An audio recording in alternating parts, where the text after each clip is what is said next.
when he was in different cities, and they told him, if you go to Jerusalem, something's going to happen. Even one prophet took off his belt and bound up his hands, feet, and practically begged him not to go.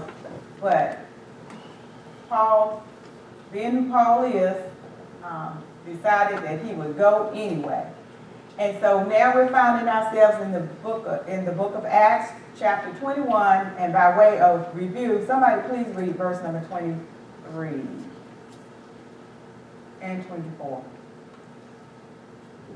Therefore do what we tell you. You have 4 men who have taken a vow. Take them and be purified for them and pay their expenses so that they may shave their heads, and that all may know that these things of which they were informed concerning you are known, but that you yourself also walk orderly. So what is happening here? So we see that Paul has finally gotten where he wanted to go, to Jerusalem. And once he got there, some men, I would say some religious men, I would call them religious men, they were finding themselves getting ready to go through a vow. And it was a rumor out that Paul was a mission. He was a preacher to the Gentiles, the people who were not Jews, although Paul was a Jew himself, right? But there was a rumor out there spreading around that he was teaching something that he should not have been teaching. It was totally untrue, but that's how rumors are. Most of the time, rumors are not true.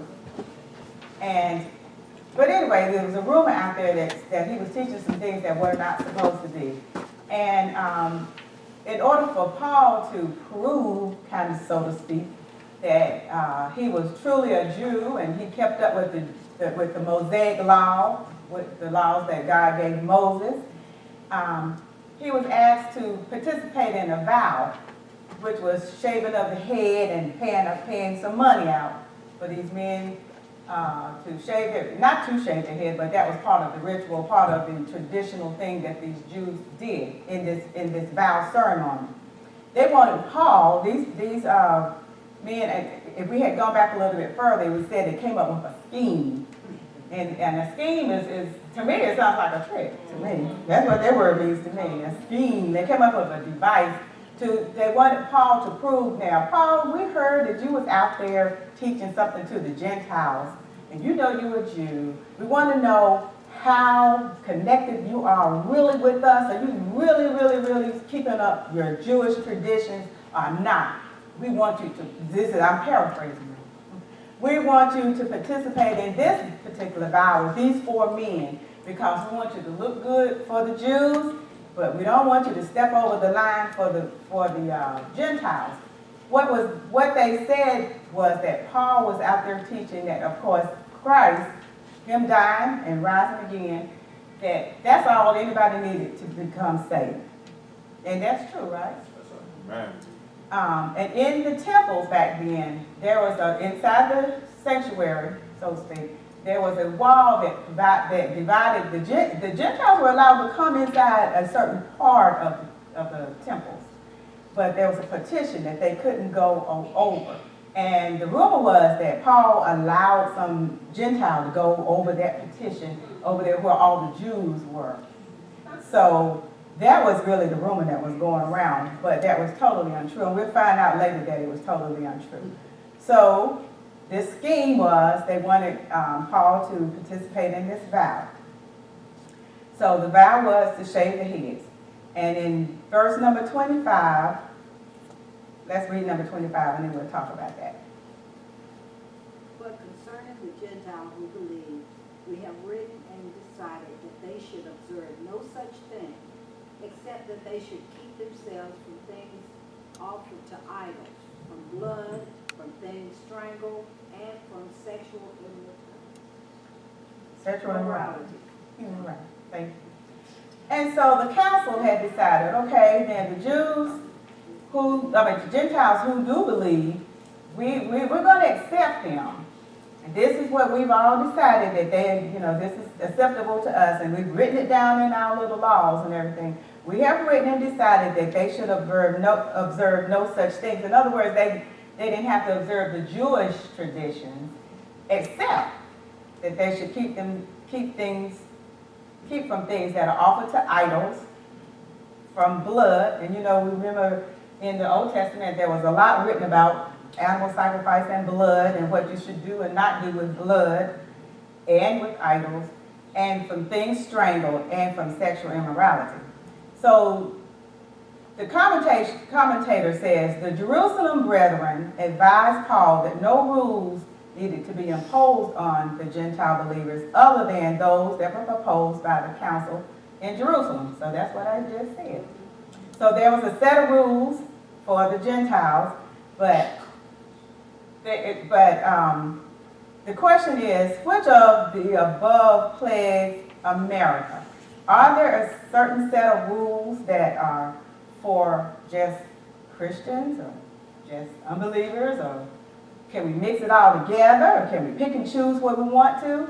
Does anybody have a comment on Miss Adrian? Well, I think that the rule is already written in the Bible, but people choose which rules they want to live by. Whether it be America, Europe, or it doesn't matter where, but people are going to choose what they want to live by, whether they're going to obey God's word, or if they're going to reword God's word to fit their sin, or whether they're just going to ignore it. Amen. Which of the above plagues America? I think the very last one definitely related to the big way sexual Immorality. So just I mean, even recently, with the Methodist Church, they were saying that homosexual ministers could lead churches, could lead congregations. That's sexual immorality. And you turn on television, all the sexual stuff, and a lot of the churches, they don't push that anymore. Young kids want to shack up and all kind of preach around it, and that, but in America, I mean, we say we're a Christian nation, but we believe sexual immorality is all right. So the rules have been laxed. Like my wife said, idols. The idols, we definitely got some idols. I mean, that's the problem. We idolize stars, basketball stars, movie stars, singing stars. Kids, they got posters all over the walls, and they just idolize them rather than God or Christian. Amen. Yeah, and I'm just gonna say, really something good, but you need to be real careful how you lead. When you know do right and you do wrong, that is plain sin. Amen. And you can lead a lot of people astray. That comes in, and it seems like we're coming into that day. Like, I'm sorry to go on. Is that what? Get fastly, I say. And as far as the blood part goes, there are so many cultish religions, satanic religions that use blood. And Monday night Bible study, Deacon Kelly was talking about a situation that happened in his neighborhood when he was a child, and no doubt they were burning animals down there from the stench. That's right. People were, root doctors, doing witchcraft and stuff. So anyway, getting back to the lesson, we realize that America there's nothing new under the sun. What was done back then is still being done today, but I think it's just more in your face today. And because of social media, we see things and we hear about things much faster, and it puts more of an impact on our lives because some people don't have a belief system. And so they take up whatever's out there. They're just kind of conform to whatever's out there. But we realize that Paul was so much in love with the calling that God had put on him that he loved the Gentiles. He wanted them to know God. He wanted them to be saved because, there was a whole point of him being knocked down on the road of Damascus. But he was also a Jew, so he was trying to appease the Jewish people also. we realize that many people told him not to go, prophets told him not to go to Jerusalem. And so now he's in a quandary almost, because now is he going to do this Nazarite, this vow? Is he going to take this vow to please the people, Jewish people? And what's he going to do? Because the Gentiles could get a little bit confused. Well, you told us not to do this, and then you're doing that. So it could be a little bit of confusion going on for the Gentile believers. But also, it's so funny because when people are so steeped in tradition, it's hard to break. They don't want to break from tradition, even if it doesn't make sense anymore, and even if it's not relevant anymore. Still don't want to break with tradition. So they wanted to see how loyal Paul was to his heritage. So verse number 26, Acts 21 and 26.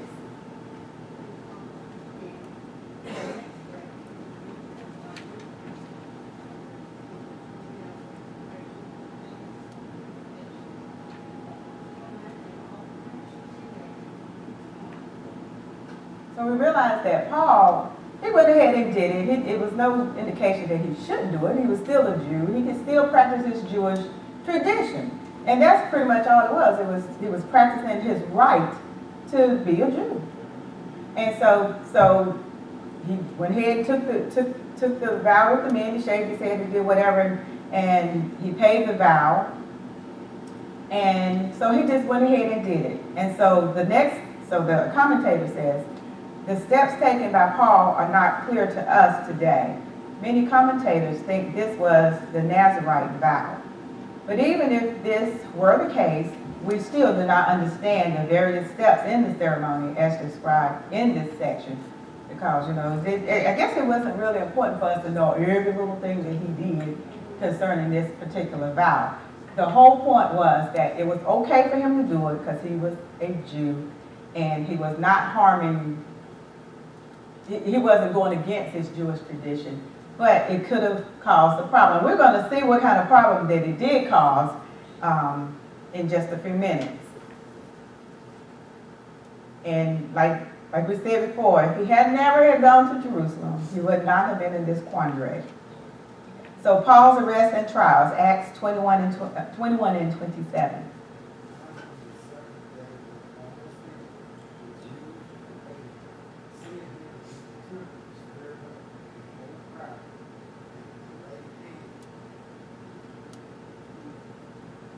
Now here comes the problem. All was pretty much cleared up after almost at the end of the seventh day. The Jews from Asia, seeing him in the temple, stirred up the whole crowd. How many know that one person, there used to be a song out there called "One Bad Apple Don't Spoil the Whole Bunch." Girl, one person can cause a whole mess of problems. But it was more than one person. It was said the Jews, with the S on the end, from Asia. Now they were in an area, these Jews had been in the area where Paul had previously been, and they thought they saw something which they didn't see. How many of us know that sometimes what you see is not really what's going on? So because of a rumor, ma'am, that's right, everybody has their own interpretation of something. So, Brother Dick. Oh, I was just going to say, talk about the since I changed the block too. Many times when I was all the prayers was bad in that, this they took that one out because they did have the whole messed up. Messed up.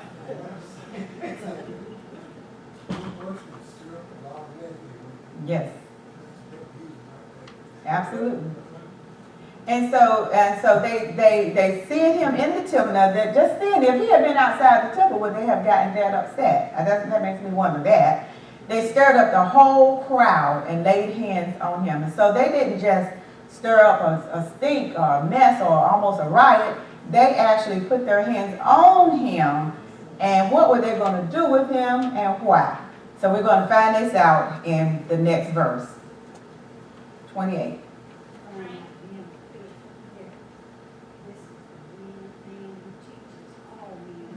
Everywhere against the people, the law and this place. And furthermore, we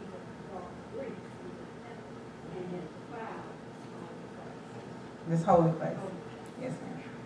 Here was the dilemma. This is the whole problem. This is what these men from Asia, the Jews from Asia, they not only stirred up the whole crowd, they wanted some help. They wanted some extra help stirring up the whole crowd. Men of Israel, help. So they were getting other people's attention. And what was the problem? They even stated the problem. This is the man who teaches, and then what I want to say, it says A-L-L. He who teaches all men everywhere. What is the problem? He's teaching it against the people, the law in this place. And furthermore, adding to it, here's the second part. He also, this is the real problem, they thought. He also brought Greeks, or the Gentiles, into the temple and has defiled this holy place.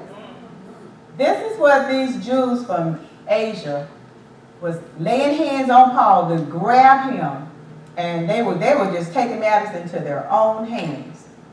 And they accused Paul of not teaching the right thing. They were saying, Paul, you're teaching everybody against the traditions of Moses. You're teaching everybody, everywhere. So they were really kind of, magnifying this thing. They wasn't telling the truth in the first place. And they were also, I'm looking for another word, exaggerating. That's right, lying. They were also just pretty much kind of a big lie. And so isn't that just like sin? You can't just be in sin by yourself. You got to get somebody else involved in sin too. You think you're, doing things under shadow, undercover and everything, but eventually it's going to touch somebody else. Even if you thought something and you winded up doing it, it touched somebody else. So these Jews from Asia were stirring up this whole mess with Paul. And it is odd that this came right after this vow, because Paul was trying to say, I'm still a Jew. I'm trying to do, the right thing by my right to be a Jew. And then here they come and accuse him, and not only accuse him, but they lay hands on him, and they're going to do even more than that. Verse 29. Somebody can read that, please. For they had previously seen prophetess the Ephesian in the city, whom they supposed that Paul had brought to them. There we go. They had seen Trophimus the Ephesian, who was a Gentile, with Paul. Now you can see two people walking down the street together, and you can make all kinds of assumptions. You can see somebody in two people sitting across the table eating lunch together, a man and a woman supposedly.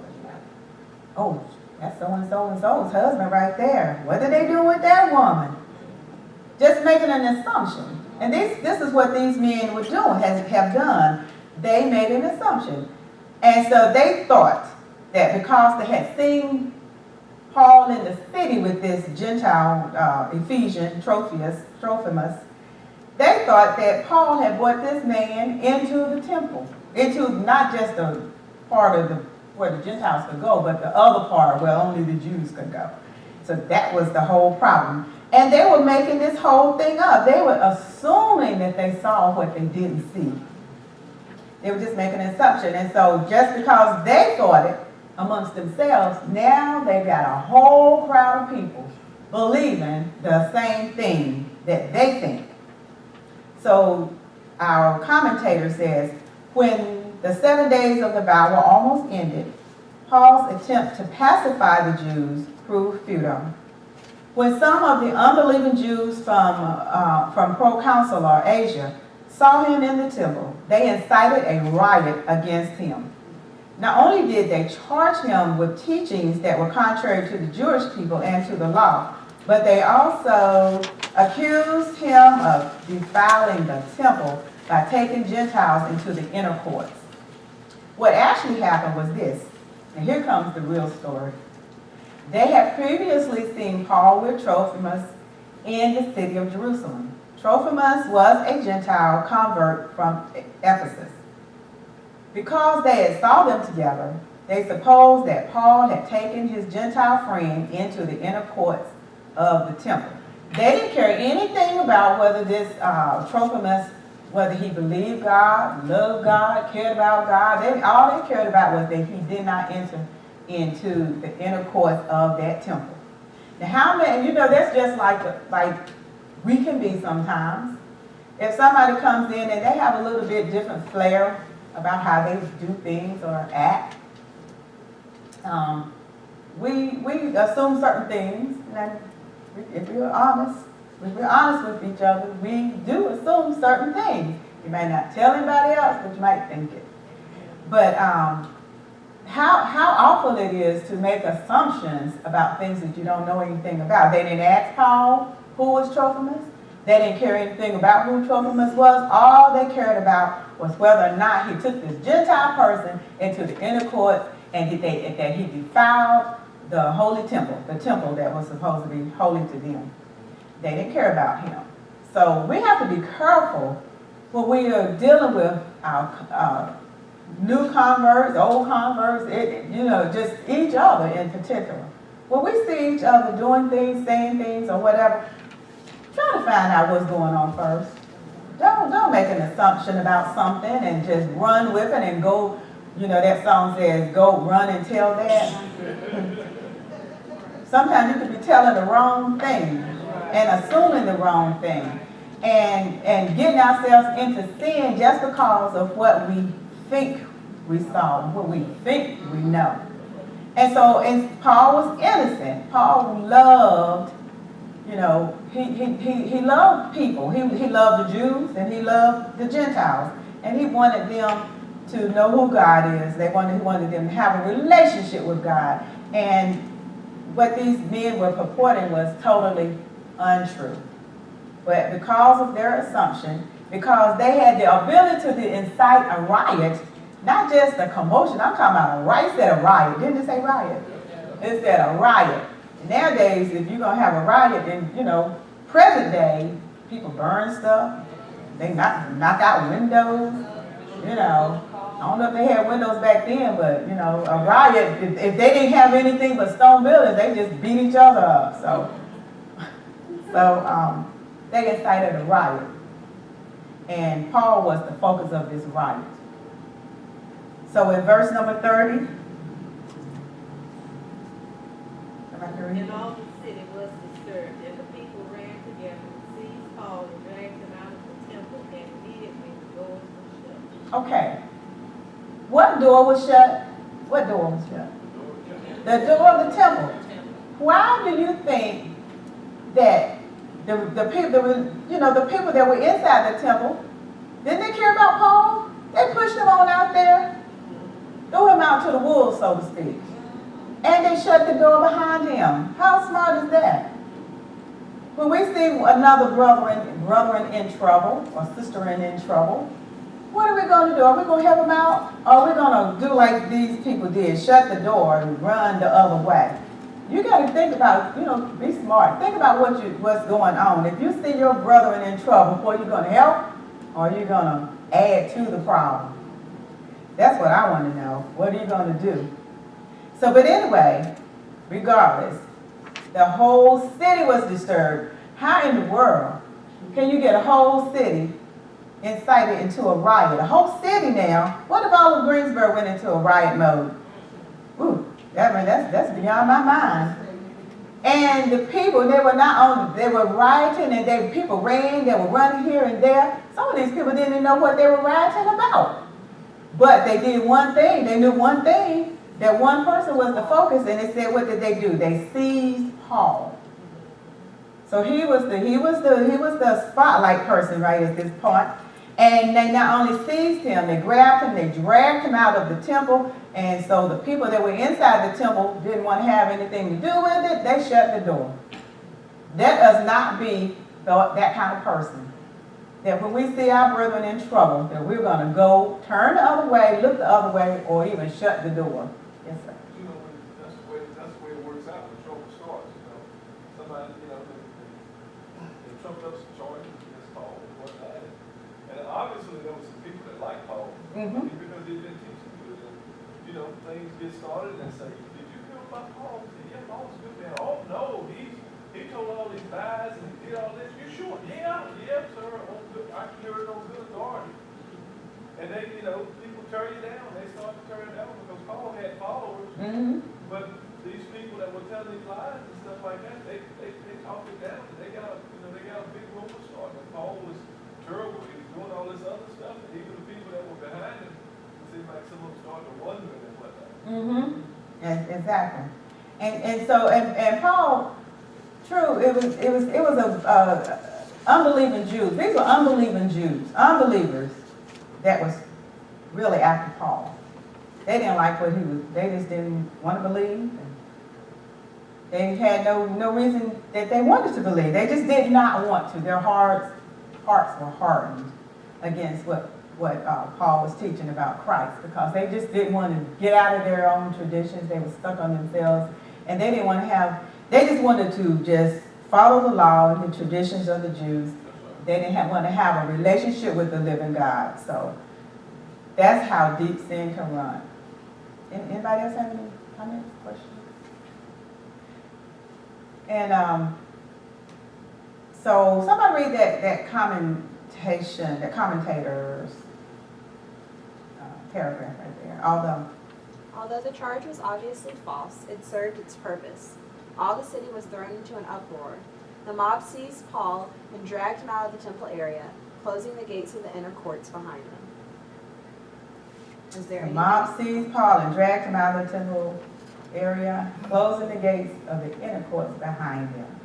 Is there anything that we can learn from this situation that I hadn't already said? Anybody else have any thoughts? Yes, ma'am, Ms. Tabitha? I think it shows living in our society with so many different political views and just things against the Bible, we kind of try to pacify by saying, we believe this, but this is my belief, but it doesn't have to be your belief. And we try to really compromise with the people around us. And I think it shows just in these couple of passages how that can blow up in our faces sometimes. Just, trying to pacify the world. They can get upset with us for not standing for our beliefs. And I think that's interesting, how important it is for us to know who we believe in, why we believe in it, and not to surrender to what the world has done or try to conform ourselves to the world, but continue to seek God in each situation so that He can lead us down the path that we need to go. Amen. Thank you, Ms. Captain. Anybody else? Oh, okay. It goes to show why we need to read the Old Testament and the New Testament. To get an understanding about, obviously it was tough on the Jews at that time because Moses was a powerful leader and he was close to God, and Moses brought all those laws about circumcision and those things. God gave those laws to Moses, but they were just, to get them headed in the right direction until Christ came. And many of them didn't want to change. Even when Christ came, they didn't want to change. They wanted to stick with the law of Moses. Paul was trying to, Jesus had already came and spoke for himself. Paul was just expounding on himself, but many of them still didn't want to change. They wanted to stay with, they wanted to stay with the law. The Pharisees especially, if they would have changed and followed Jesus, it would have made the transition easier. But Jesus was threatening their power, so the Pharisees, they tried to jerk Jesus down. They tried to keep people following the law.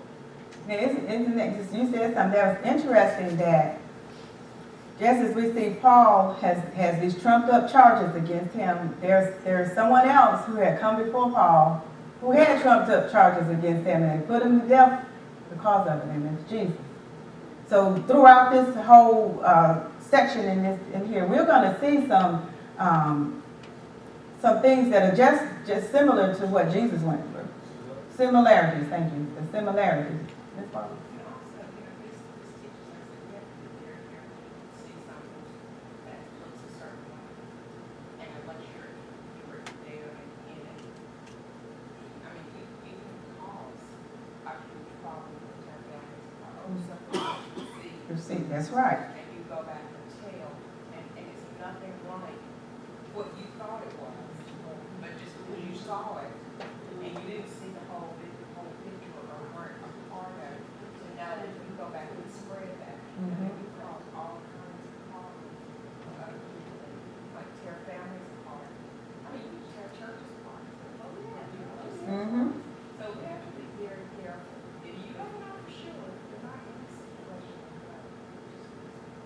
Yes. And just like Ms. Tabitha said, she used the word pacify and compromise. So we cannot, you know, when we see things going on, don't pacify the situation. Try to find out the truth, Ms. Avery. But I'm going back to what Deacon Kelly has said, you have to realize that, I mean, this is what they had believed for centuries.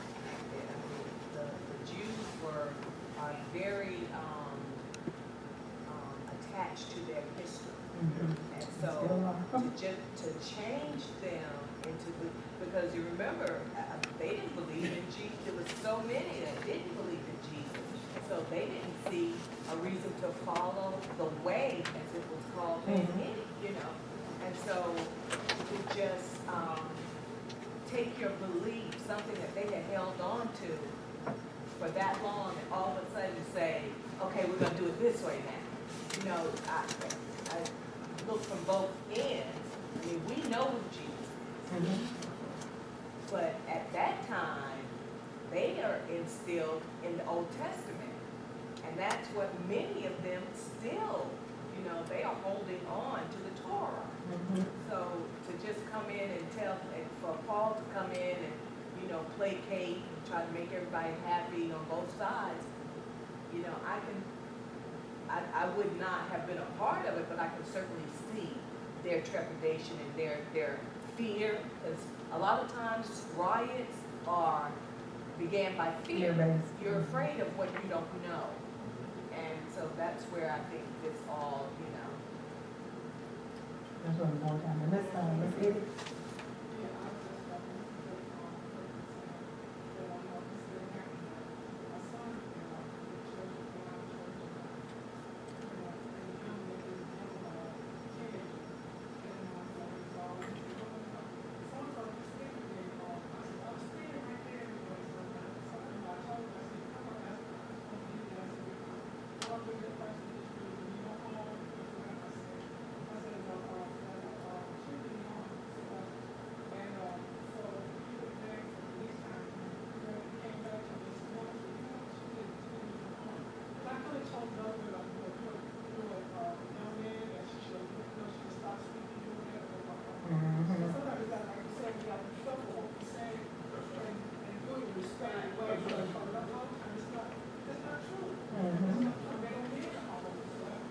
Amen.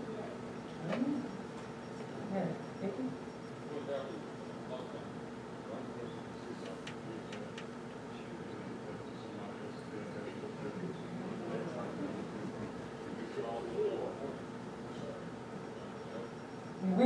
That's funny. We used to do that in school to see, it was like communication, whatever. And I would read a sentence and I would tell it to the next person and go around. By the time we get over there to Miss Lois Curtis over there, it was, you know, something's been added, dropped off, or changed.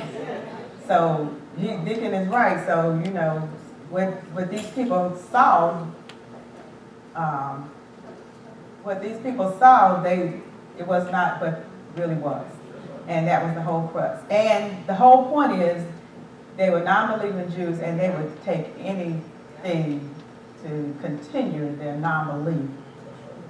People are very, very attached to their non-belief. Go ahead.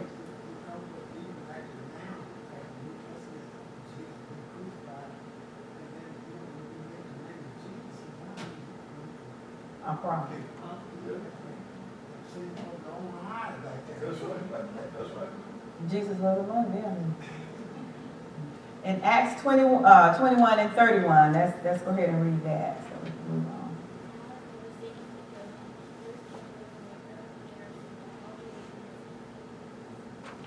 So they wasn't out to just give him a spanking. They were out to actually kill Paul. And so many times that we saw in the Bible, we have seen that people were out to kill Jesus, right? They didn't just want to silence him. They wanted to kill him into silence. But we find so there's so many similarities. So I think we've seen two just in the last few minutes. Now as they were seeking to kill him, Look, there's another news carrier. Somebody went to the commander of the garrisons that all of Jerusalem was in an uproar. Why come they didn't already know that? I don't understand. They're supposed to be the watchguards of the land, so why didn't they already? Anyway, that's just my thought. It says, news came to the commander of the garrison that all Jerusalem was in an uproar. So then they have to go into action.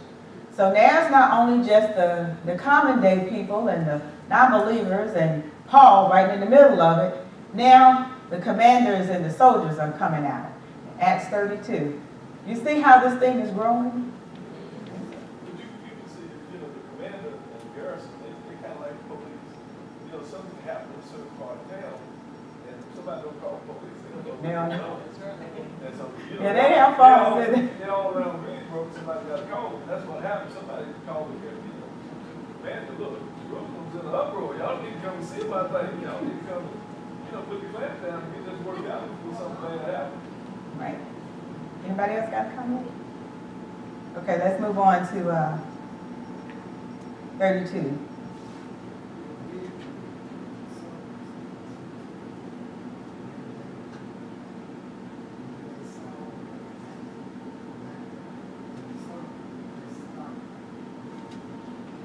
So I don't know how long it took from the time the news carrier went to the time that the centurions and the soldiers got there, but all that time they were beating on Paul.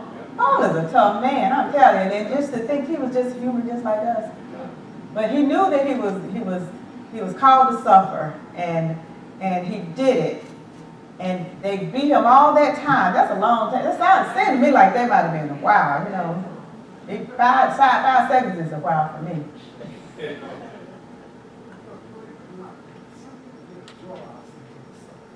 Yeah, that's true.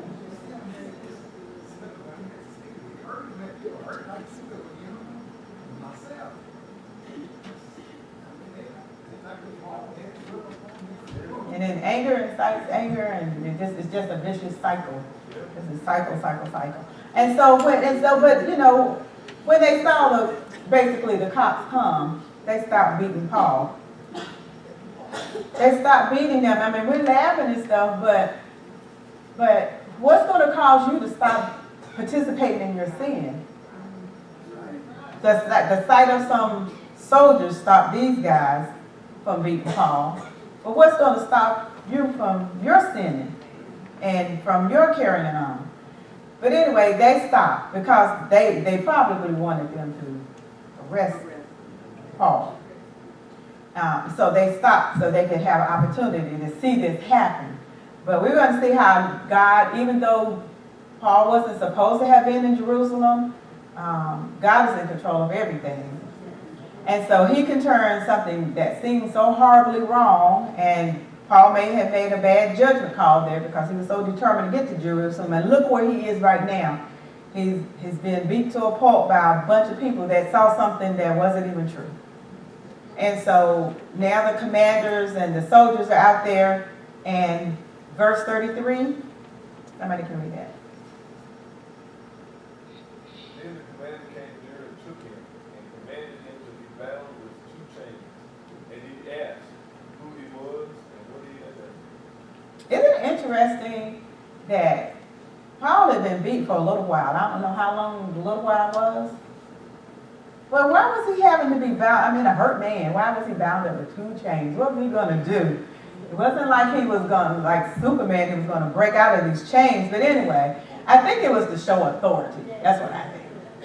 So they bound him with 2 chains because obviously they perceived that Paul was since they were beating on him, they perceived him to be the crux of the problem. And so they bound him with 2 chains, and he asked who he was and what he had done. And so they expected Paul to answer to him. And Paul is going to answer. And we're going to find out, if we get that far, how Paul is going to answer what this commander is asking him, how he's going to answer it. And so in verse 34, somebody read, please. Some among the multitude cried one thing and some another, so when he could not ascertain the truth because of the turmoil, the commander came to the temple.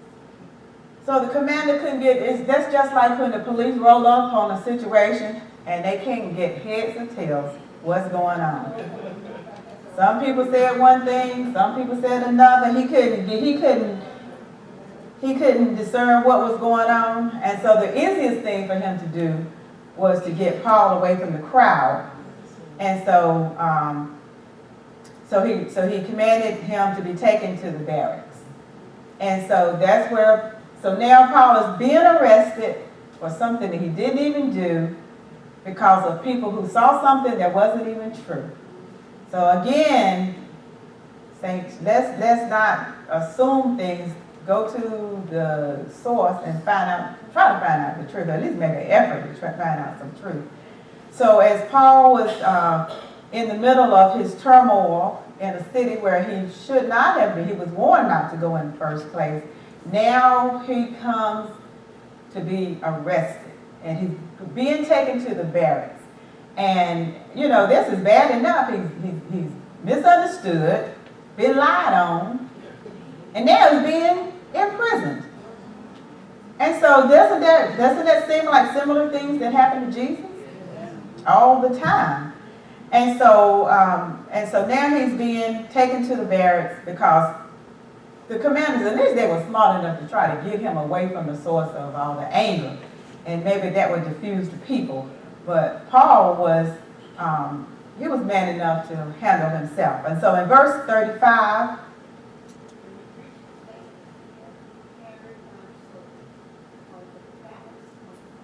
that didn't stop the people from trying to get to Paul. Just because they still wanted to get to Paul. They hated him, just like they hated Jesus so bad. You know, they made up all kinds of schemes and things to try to get Jesus and try to kill Jesus. And so now they're trying to kill Paul because of what they thought they saw.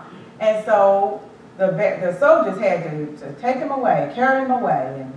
But the people were so excited. So what's going to stop you? You know, what's going to stop us from going to the 9th degree in our sin? What's going to stop us?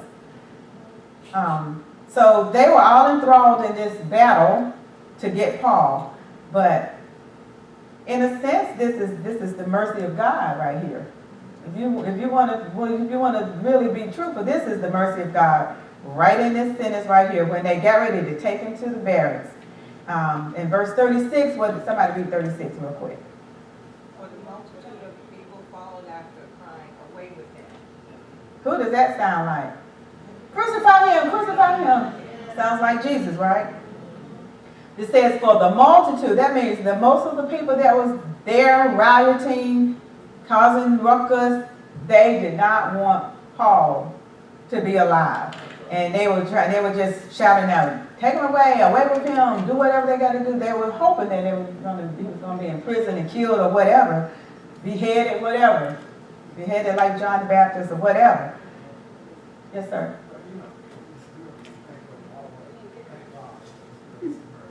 Amen.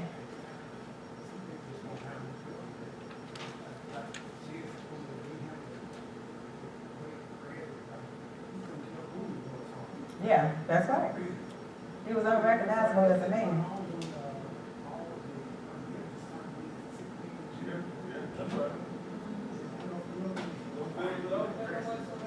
And that's what Satan can do to us, you know, can do to a person. When you're empty on the inside, Satan's going to fill you up with his spirit on the inside, and you're not going to have a conscience. You're just going to be like a puppet. And so these people, it seemed like they're in the hands of Satan, being under the influence of Satan for this time period. It seemed that they just didn't care. And believe me, anybody that doesn't have the mind of Christ or the heart for Christ can be like that. So that's what's happening in America now. You see these awful things happening. You know, it's like, well, how did that happen? This man shot through his garage door because of party goers, and this guy was walking down the street and got shot and killed. And now that homeowner is in prison because he accidentally shot somebody.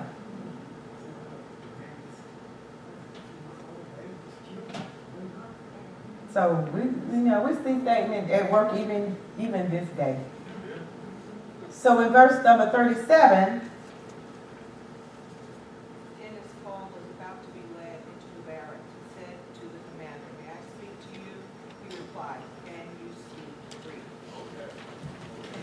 so now we're seeing the grace and the mercy of God, because Paul is either going to, I don't know if you all have read ahead or not, but you would think that from the speech that he's getting ready to give, or the talk that he's getting ready to give, that he would just kind of talk himself out of this thing, but it makes it even worse. So, but anyway, he says, Paul asked to speak, and it was just, by the grace of God that the commander said, I'll let you speak. He says, "May I speak to you?" And he replied, "Can you speak Greek?" Can he speak Greek? Paul is getting ready to give his resume, so to speak. All of us have a resume. That if you don't know it already, I'm telling you, all of us have a resume, our Christian resume. What's going to be on your resume? Is it going to be that you were a hellraiser, even though you said you was a Christian? Or are you going to be a peacemaker? Yeah, a peacemaker, and do the things that Christ has encouraged us to do, and that all of his followers have encouraged us in the Bible to do. What's going to be on your resume as a Christian? So in verse 38,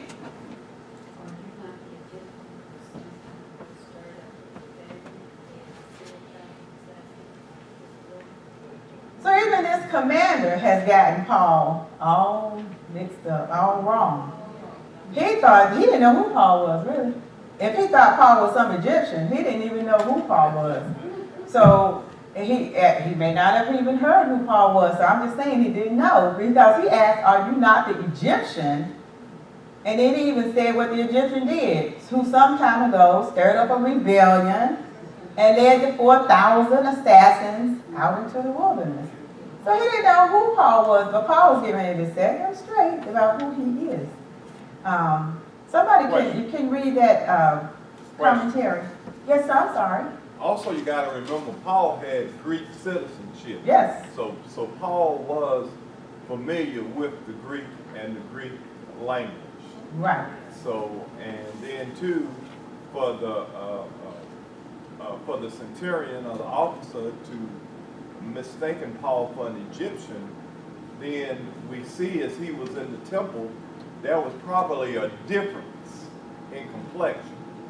Okay. And that's why they could easily tell who was a Gentile and who wasn't. So now we see here that they are getting him mixed up with an Egyptian. And as we see that the Egyptians, by being in a sunny, hot area, most of the complexion is about like ours. Okay. So this is where I think Paul, this is why I think the centurion mixed Paul up with this other rebel. Okay. But Paul was, he did have Greek citizenship, but he was a Jew. Right. He was a Jew, and his father was a Pharisee. So he was a Jew amongst Jews. Right. And well, if we get to it, we might not get to it tonight, but he told who he studied up under and everything. So yeah, Paul was he was top dog, so to speak. So getting back, and plus Brother Staley, Brother Rick, I want to call you Brother Rick. Brother Rick, this leads me to believe that there was also some racism going on too. If you're getting people mixed up with complexion and what they did, what they didn't do, complexion and all that stuff, there might be a little bit in all of that writing. Could have been a little bit of racism going on too, amongst misconceptions and lies and everything else. So it's, when you got stuff like that going on with a mob, you got everything. You got a whole big bag of things going on. So let's go to, I'll just read this. Yes, sir.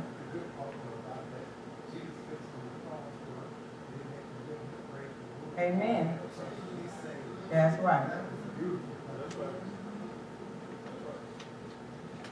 So the commander, asked Paul, wasn't he this Egyptian, and said what this Egyptian did, and it was really laying out what the problem with the Egyptian was and why he should have been locked up. So the commentary says, just as they were about to take Paul into the barracks, he asked the officer if he could say something. The officer was startled to hear Paul speaking Greek. He apparently thought he had arrested an Egyptian who had stirred up a rebellion and led 4,000 men called assassins out into the wilderness. So poor Paul, he was just misunderstood all the way around. Just like Jesus. Jesus came out with he had the ultimate good news, but he was misunderstood by unbelieving people. And still today is misunderstood by unbelieving people and people unwilling to yield their hearts over to him. You know what? Time is up, really. So we're going to finish on that commentary right there. So we're going to finish up right here. I'm putting my little star right there, and you all do that too, please, because we're going to stop right there. But we're going to find out Paul's resume. We haven't got there yet, but we're going to find out Paul's resume and how that even got him in further trouble in Jerusalem, inside the city that he was prophesied not to go to. But we're also going to see how God works and how God is in control of every situation. He can turn a bad situation into something good. So with that being said, thank you for your participation and for your coming out. You all could have been anywhere else, but I praise the Lord that you came here. And we found out some more about the love of God and how he is, how gracious and great he is. So let's come together and pray.